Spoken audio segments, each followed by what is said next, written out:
오늘 함께 볼 말씀의 본문은 세 곳입니다. 먼저 출애굽기 15장 22절에서 26절까지입니다. 구약성경 105쪽입니다. 봉독합니다. 모세가 홍해에서 이스라엘을 인도하매 그들이 나와서 수르 광야로 들어가서 거기서 사흘 길을 걸었으나 물을 얻지 못하고 마라에 이르렀더니 그곳 물이 써서 마시지 못하겠으므로 그 이름을 마라라 하였더라. 백성이 모세에게 원망하여 이르되 우리가 무엇을 마실까 하매 모세가 여호와께 부르짖었더니 여호와께서 그에게 한 나무를 가리키시니 그가 물에 던지니 물이 달게 되었더라. 거기서 여호와께서 그들을 위하여 법도와 율례를 정하시고 그들을 시험하실세 이르시되 너희가 너희 하나님 나 여호와의 말을 들어 순종하고 내가 보기에 의를 행하며 내 계명에 귀를 기울이며 내 모든 규례를 지키면 내가 애굽 사람에게 내린 모든 질병 중 하나도 너희에게 내리지 아니하리니 나는 너희를 치료하는 여호와임이라. 두 번째 본문 출애굽기 16장 1절에서 5절의 말씀을 보겠습니다. 봉독합니다. 이스라엘 자손의 온 회중이 엘림에서 떠나 엘림과 시내산 사이에 있는 신광야에 이르니 애굽에서 나온 후 둘째 달 15일이라. 이스라엘 자손 온 회중이 그 광야에서 모세와 아론을 원망하여 이스라엘 자손이 그들에게 이르되 우리가 애굽 땅에서 고기 가마 곁에 앉아 있던 때와 떡을 배불리 먹던 때에 여호와의 손에 죽었더라면 좋았을 것을 너희가 이 광야로 우리를 인도해내어 이 온 회중이 줄여 죽게 하는도다. 그때에 여호와께서 모세에게 이르시되 보라 내가 너희를 위하여 하늘에서 양식을 비같이 내리리니 백성이 나가서 일용할 것을 날마다 거둘 것이라. 이같이 하여 그들이 내 율법을 준행하나 아니하나 내가 시험하리라. 여섯째 날에는 그들이 그 거둔 것을 준비할지니 날마다 거두던 것에 갑절이 되리라. 한 곳을 더 봅니다. 출애굽기 17장 1절에서 8절까지입니다. 봉독합니다. 이스라엘 자손의 온 회중이 여호와의 명령대로 신광야에서 떠나 그 노정대로 행하여 르비딤에 장막을 쳤으나 백성이 마실 물이 없는지라. 백성이 모세와 다투어 이르되 우리에게 물을 주어 마시게 하라. 모세가 그들에게 이르되 너희가 어찌하여 나와 다투느냐? 너희가 어찌하여 여호와를 시험하느냐? 거기서 백성이 목이 말라 물을 찾으매 그들이 모세에게 대하여 원망하여 이르되 당신이 어찌하여 우리를 애굽에서 인도해 내어서 우리와 우리 자녀와 우리 가축이 목말라 죽게 하느냐? 모세가 여호와께 부르짖어 이르되 내가 이 백성에게 어떻게 하리이까? 그들이 조금 있으면 내게 돌을 던지겠나이다. 여호와께서 모세에게 이르시되 백성 앞을 지나서 이스라엘 장로들을 데리고 나일강을 치던 네 지팡이를 손에 잡고 가라. 내가 호렙산에 있는 그 반석 위 거기서 내 앞에 서리니 너는 그 반석을 치라. 그것에서 물이 나오리니 백성이 마시리라. 모세가 이스라엘 장로들의 목전에서 그대로 행하니라. 그가 그곳 이름을 마사 또는 무리바라 불렀으니 이는 이스라엘 자손이 다투었으며 또는 그들이 여호와를 시험하여 이르기를 여호와께서 우리 중에 계신가 안 계신가 하였음이더라. 그때에 아말렉이 와서 이스라엘과 르비딤에서 싸우니라. 아멘. 성경에 나오는 지명 그리고 그 지명과 관련된 내용들을 통해서 하나님의 말씀을 살펴보는 이 시간, 오늘은 그 광야 중에서 수르 광야입니다. 이것은 민수기에 보면 에담 광야라고도 그렇게 소개가 되고 있는데요. 수르 또는 에담 광야 그리고 신 광야입니다. 이스라엘 민족은 40년을 광야 생활을 했지요. 특이한 점은 개인이나 또는 한 집안이 경험한 것이 아니라, 생활한 것이 아니라 민족 전체가, 한 민족 전체가 함께 경험한 참 특별하고도 특수한 경험이었습니다. 애굽을 탈출하고 홍해를 건넜을 때만 해도 이스라엘 민족은 이제 고생 끝, 행복 시작, 할렐루야 했을 겁니다. 그런데 그런 환희와 감격과 그런 감동도 잠시 이스라엘 민족이 대해야 했던 것은 광야였죠. 지도에서 보시듯이 이스라엘 민족이 비아히롯에서 홍해를 건넌 후 만난 것은 광야였습니다. 광야로서 지도의 맨 아래 보시면 시내산이 보이시죠? 그 시내산에 도착하기까지 그들은 술 광야라고도 합니다. 또는 민수기 33장 8절에 의하면 에담 광야로 소개가 되기도 하는 이 수르 광야 또는 에담 광야와 그리고 그 아래에 보시면 신 광야가 있죠. 그 신 광야를 통과해야 했습니다. 시내산 즉 호렙산에서 하나님으로부터 십계명을 받기도 하죠. 또 여러 율법을 받습니다. 그리고 성막의 설계도를 받게 되는데 그렇게 그런 후에 이제 새로운 진행을 시작하기까지 그 전까지 오늘은 수르 광야, 에담 광야라고도 표기가 되는 수르 광야 또는 에담 광야 그리고 신 광야를 거치면서 있었던 중요한 일들, 그 일들을 통해서 그 내용을 묵상하면서 말씀의 은혜를 나누려고 합니다. 홍해를 건넌 후 시작된 광야 생활에서 맨 아래쪽 시내산에 이르기까지 지도를 보면 몇몇 지명이 나오고 있죠. 이 중에서 오늘 말씀과 직접적으로 관련된 곳은 마라, 그리고 신광야, 그리고 르비딤입니다. 이곳에서 어떤 일이 있었고 어떤 사건들이 있었으며 그 일들을 통해서 우리는 무엇을 묵상해야 할까요? 하나님은 그 일들, 그 사건들을 통해서 오늘 우리에게 무엇을 말씀하고자 하시는 걸까요? 하나님은 우리가 그러한 일들을 통해서 무엇을 깨닫기를 원하실까요? 오늘 한번 그러한 내용들을 함께 나누고자 합니다. 자, 먼저 마라입니다. 마라에서는 어떤 일이 있었던 걸까요?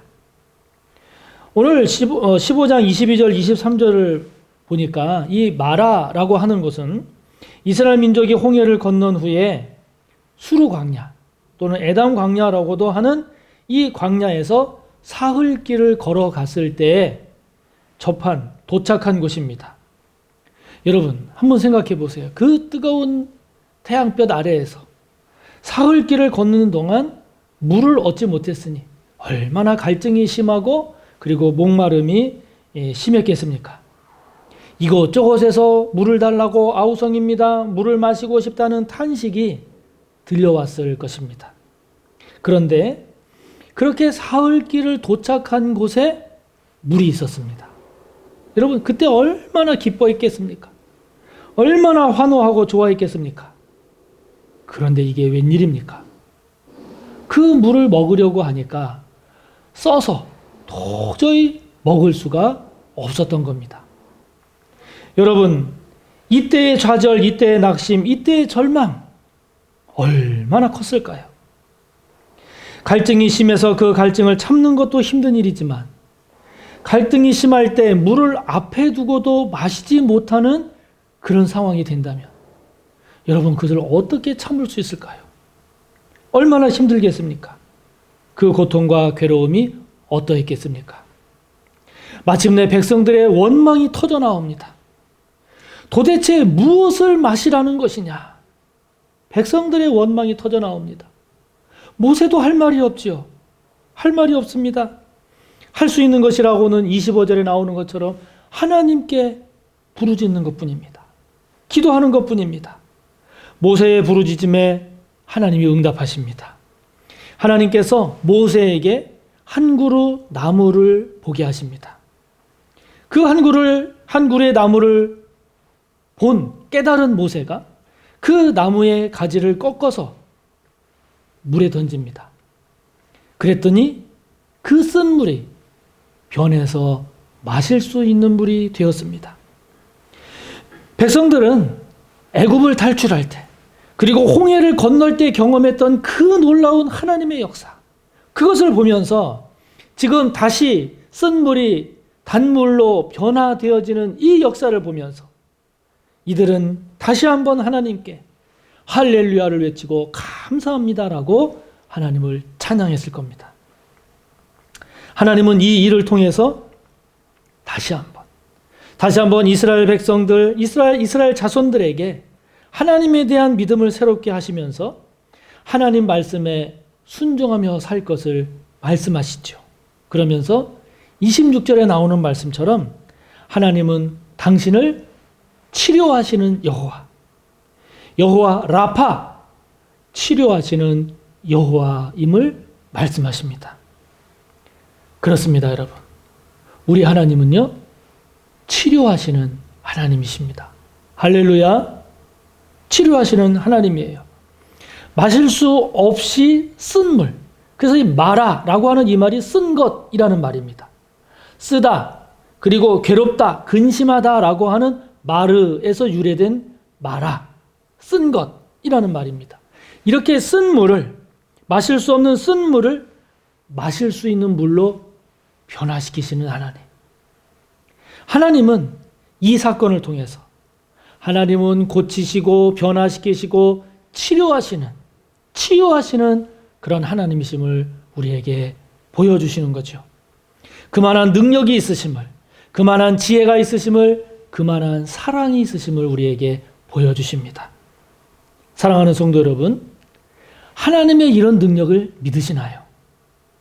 하나님의 이런 사랑을 믿으시나요? 오늘날도 나뭇가지를 물에 던지면 그러면 쓴 물이 단물이 될까요? 오늘날 우리를 변화시키고 환경을 변화시키는 그 나뭇가지는 뭘까요? 십자가입니다. 십자가에 달리신 예수님입니다. 아멘. 무엇이 던져질 때 우리 안에 변화가 일어나고 치료가 일어날까요? 십자가죠. 십자가에 달리신 예수님입니다. 예수님께서 흘리신 피, 예수님께서 흘리신 물이 저와 여러분에게 임할 때, 우리는 죄인에서 의인으로 변화됩니다. 우리의 육체적, 영적, 사회적 질병 문제가 치유되지요. 우리의 죄된 습성, 죄된 마음, 죄된 생각, 이것은 경건과 의와 신실함으로 바뀝니다. 아멘. 바뀝니다. 하나님은 오늘도 당신께 부르짖어 기도하는 그 모세의 기도에 응답하셨듯이 오늘도 우리의 기도를 들으십니다.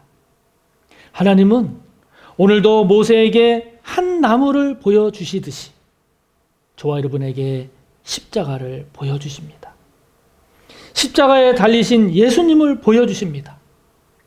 하나님은 써서 먹지 못하는 그 물에 나뭇가지를 던져서 그래서 마실 수 있는 물로 그렇게 변화시키듯이 하나님은 오늘도 저와 여러분에게 십자가를 저와 여러분의 삶에 저와 여러분의 관계에 이 시대 속에 그 십자가를 던져서 변화시키시라고 말씀합니다. 그렇게 하기를 하나님은 원하십니다. 그런 하나님을 믿고 그 하나님의 말씀에 순종하면서 그 십자가의 정신으로, 그 십자가의 능력으로, 그 십자가의 승리로 살아가기를 원하시죠. 아멘. 아멘입니다. 그러므로 저와 여러분에게 이런 십자가의 은혜, 이런 십자가의 능력, 이런 십자가를 통한 치유와 변화의 역사가 저와 여러분 가운데 일어나기를 축복합니다. 축복합니다. 이렇게 마라의 은혜를 경험한 이스라엘 민족이 이제 마라를 지나 엘림에 도착하지요. 그들은 엘림에서 27절의 말씀처럼 12의 물샘과 70그루의 종려나무를 만납니다. 하나님을 믿고 하나님께 순종한 자에게 주시는 하나님의 풍성하고도 놀라운 생명력 가득한 그런 은혜와 복이죠. 이런 은혜, 이런 복을 누리는 저와 여러분 모두가 꼭 되시기를 바랍니다. 이제 마라를 지나 엘림을 거쳐서 다시 광야로 나가게 됩니다. 이스라엘 민족이 만난 광야, 그 광야는 엘림과 시내산 사이에 있는 신광야였습니다. 마라에서의 은혜의 체험, 엘림에서의 기쁨과 안식. 그런데 그 후에 다시 광야 생활이 시작이 된 거죠. 그러자 이스라엘 민족, 이스라엘 자손들은 또다시 원망합니다. 차라리 애굽에 그냥 있었으면 고기라도 먹고 떡이라도 먹으면서 죽지 않고 살 수는 있지 않았느냐. 그때 애굽에서 그냥 죽었으면 좋았을 것을. 왜 우리를 이 광야로 이끌어내서 여기서 이렇게 비참하게 죽게 하느냐. 16장 3절에 나오는 내용처럼 또다시 이스라엘 자손들이 원망합니다. 모세를 향해 불평합니다. 여러분, 어제 은혜를 받았어도 오늘 문제가 생기니까 원망하는 겁니다. 언제 은혜를 받았느냐는 듯 원망하고 불평하는 모습을 보입니다. 어제 받은 은혜, 어제 고백한 믿음으로 오늘을 살아가야 되는데 오늘 문제가 생기면 어제의 은혜를 까맣게 잊어버립니다. 오늘 문제가 생기면 어제의 믿음이 힘을 발휘하지를 못합니다. 오늘의 문제, 오늘의 불편함, 그로 인한 내일의 염려로 낙심하고 원망하고 불신앙의 길로 가는 이 이스라엘 자손들의 모습. 여러분, 어찌 보면 그것이 우리의 모습 아닐까요? 우리의 모습 가운데 그런 모습이 있지 않은가요?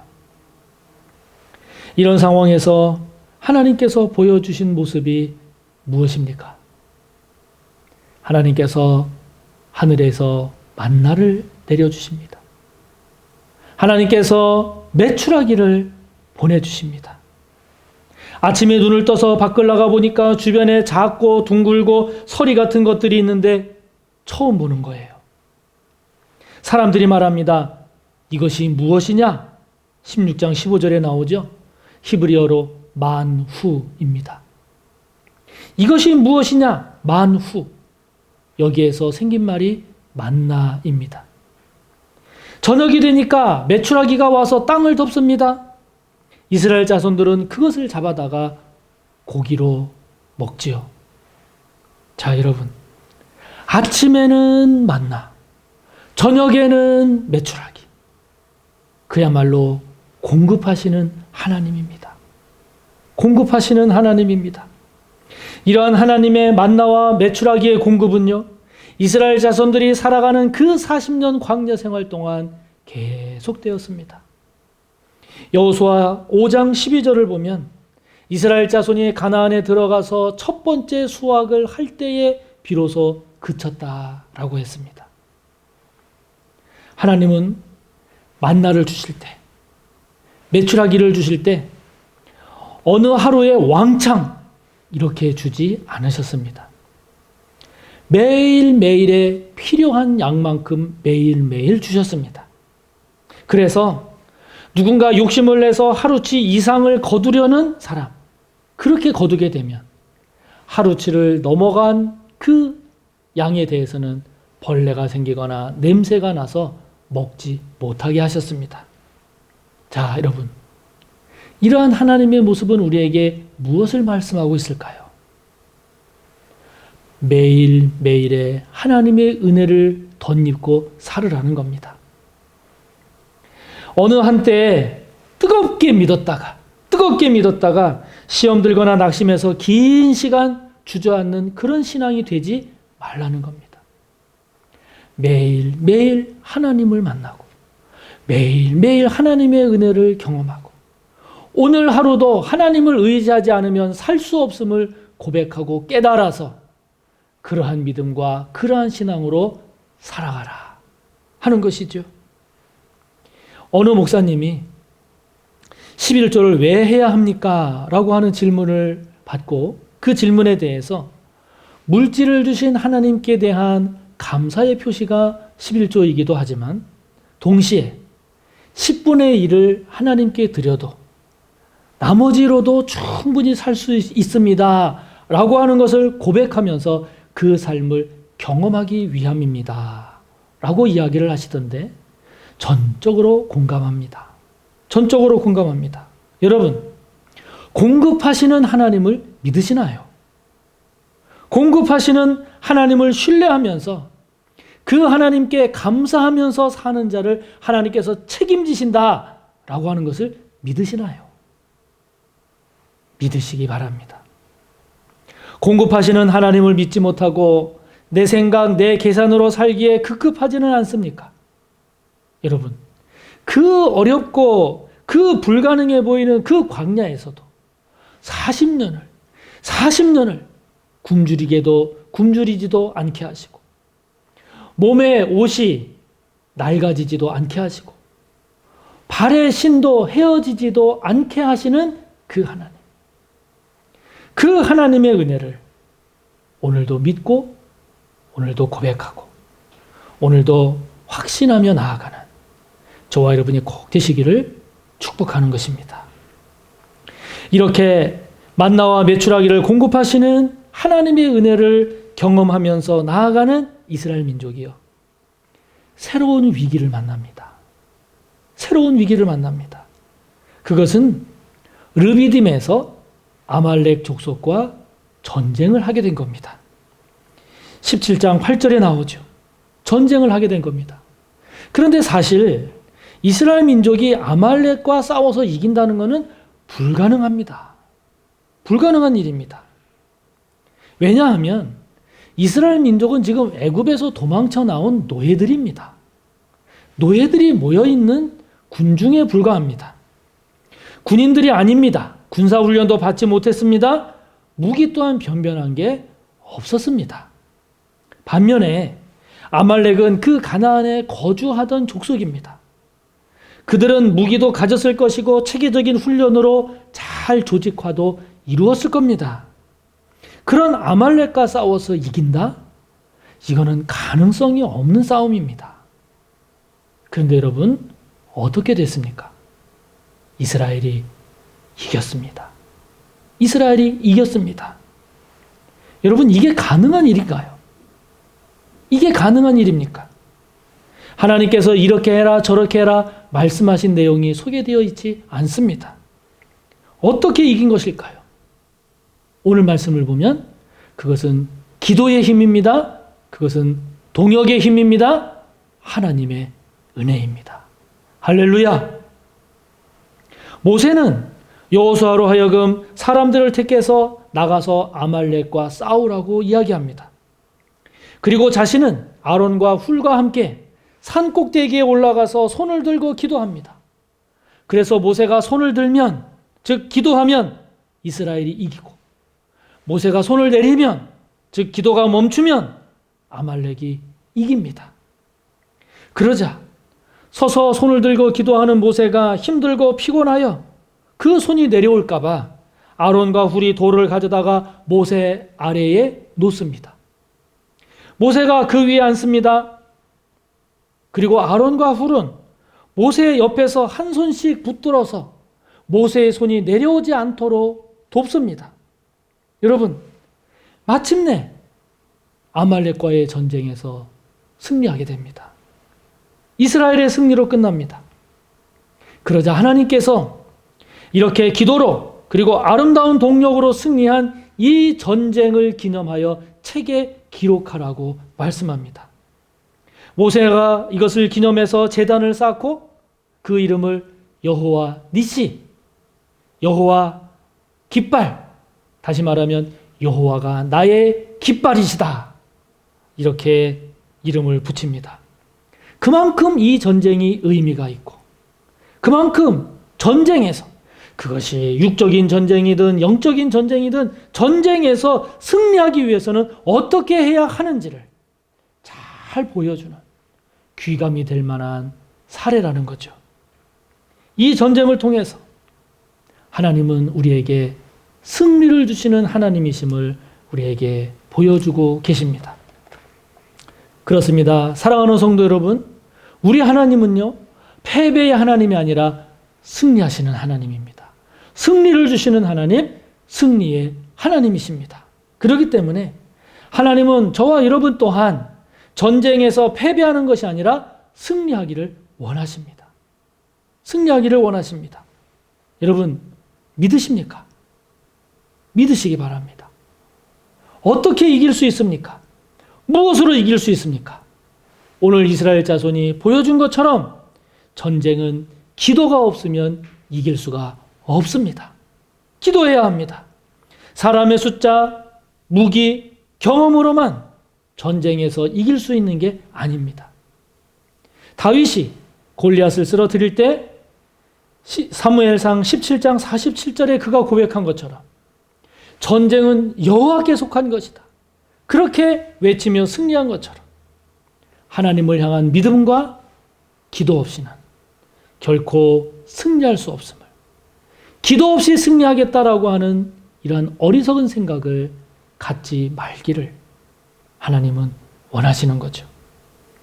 현장에 나가 싸운 여호수아, 산꼭대기에 서서 기도한 모세, 이를 옆에서 돕고 섬기고 함께한 아론과 훌, 이들의 아름다운 동역이 하나님의 은혜 안에서 정말 귀감이 되는 승리를 가져온 것처럼 저와 여러분, 우리 모든 서호의 성도님들 이렇게 동역할 줄 아는 우리가 되기를 바랍니다. 서호의 성도님들은 나만 편하면 된다, 나만 손해보지 않으면 된다, 이 정도 수준에 머무는 성도님들이 아니실 줄 믿습니다. 당연히 그래서는 안 되지요. 마음을 모으고 지혜를 모으고 기도를 모으고 믿음을 모아서 주님 안에서 함께 승리를 향해 나아갈 줄 아는, 동역할 줄 아는 성숙한 우리 모든 성도님들인 줄 믿습니다. 살 수도 없고 해결할 수도 없고 그리고 통과할 수도 없는 것처럼 보이는 곳, 광야. 그 광야에서 치료하시는 하나님, 공급하시는 하나님, 그리고 승리를 주시는 그 하나님을 경험하고 마침내 가나안에 들어간 이스라엘 자손들처럼 저와 여러분 모두도 이 광야 같은 세상을 살아가면서 이 광야 같은 세상에서 저와 여러분 또한 이런 은혜와 이런 복의 주인공이 꼭 되시기를 축복합니다. 그래서 광야가 단순히 어렵고 힘들기 때문에 원망하고 불평하고 낙심하고 좌절하는 그런 현장이 아니라 오히려 그런 광야에서 하나님을 만나고 그런 광야에서 기도가 살아나는 현장이 되고 오직 믿음으로 오직 말씀으로 승리하는 그런 훈련의 터전이 바로 광야 같은 이 세상에서의 저와 여러분의 삶이 될 수 있기를 주님의 이름으로 축복합니다. 하나님 아버지, 광야 같은 세상입니다. 저희들 또한 광야 같은 이 세상을 살아갑니다. 제대로 살아갈 수도 없고 그리고 해결할 수도 없고 통과할 수도 없을 것으로 보이는 그러한 광야에서 치료하시는 하나님, 공급하시는 하나님, 승리케 하시는 하나님을 경험하며 마침내 가나안에 들어간 이스라엘의 모습을 봅니다. 아버지 하나님, 저희 또한 광야 같은 이 세상을 살아갑니다마는 저희들 또한 우리에게 공급하시는 하나님, 우리를 치료하시는 하나님, 우리에게 승리케 하시는 그 하나님을 믿고 저희들 또한 그 은혜와 그 복의 주인공이 되게 하옵소서. 예수님의 이름으로 기도하옵나이다. 아멘.